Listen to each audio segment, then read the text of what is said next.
अशरफ हाल daily Mumtaz digital से मैं असगर चौधरी। इतवार का दिन है और इस वक्त मैं मौजूद हूँ पार्लियामेंट ऑफ पाकिस्तान के बाहर। जो सूरत हाल ये है कि जो एक महीने से जो लटका हुआ था मामला मुजवज़ा 26वीं आइनी तरमीम का, बिल आखिर आज वो ऊँट किसी न किसी करवट बैठ रहा है।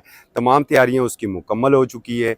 मौलाना फजल रहमान और जनाब बिलावल भुट्टो जरदारी साहब का इस पर बड़ा कलीदी किरदार था। तो इस वक्त जो मौलाना फजल रहमान साहब की जो जमीयत उलमाए इस्लाम की पार्लिमानी पार्टी है, उसका भी यहाँ पर इजलास हो चुका है और उन्होंने अब तमाम अपने अरकान को कह दिया कि वो पार्लियामेंट में पहुँचें। वो लोग यहाँ पर पहुँचना शुरू हो चुके हैं। पीपल्स पार्टी के दोनों ऐवानों की पार्लिमानी पार्टीज़ का भी इजलास हो चुका है।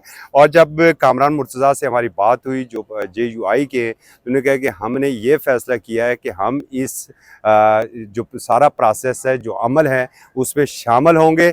हमारे शामिल ना होने से, और हमने अपने PTI के दोस्तों को भी ये समझाया है कि अगर हम शामिल नहीं होते, हुकूमत के पास हुकूमत के दावे, अपने नंबर गेम्स पूरे हैं, तो फिर वो अपना मसौदा जो है वो मंजूर करवा लेगी।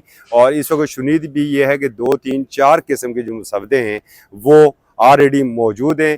जो गुज़श्ता रात बिलावल भुट्टो जरदारी की सीनियर वज़रा से मुलाकात हुई थी, उसकी अंदरूनी कहानी भी सामने आई है कि हुकूमती वज़रा का ये मौक़िफ़ था बिलावल भुट्टो जरदारी से कि जब हमारे नंबर गेम सारे पूरे हैं तो फिर हम मुसलसल ताख़ीर का शिकार क्यों कर रहे हैं। हम अपने हतमी से पहले वाला जो मसौदा है हम उसके ऊपर वापस लेकर क्यों नहीं आते। और याद रहे कि हतमी से पहले वाला मसौदा वो है जिसमें आर्टिकल 8 में भी तब्दीली है और जिसके ऊपर PTI को बिलखुसूस सबसे ज़्यादा तहफ़्फ़ुज़ात थे।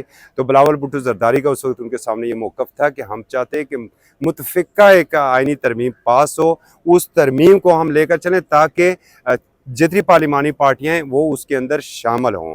तो ये रात तक की जो सारी मुशावरतें थी ये मुकम्मल हुई और अब ये ऊँट किसी न किसी करवट बैठ रहा है। वफाकी काबीना मंजूरी दे चुकी है। अब से कुछ देर बाद सेनेट की घंटियाँ भी बजने वाली हैं और फिर कौमी असम्बली का इजलास होगा। हम आपको लम्हा ब लम्हा इसके बाद सारी सूरत हाल से आगाह करते रहेंगे। अब तक के लिए इतना ही, इजाज़त दीजिए। अल्लाह हाफ़िज़।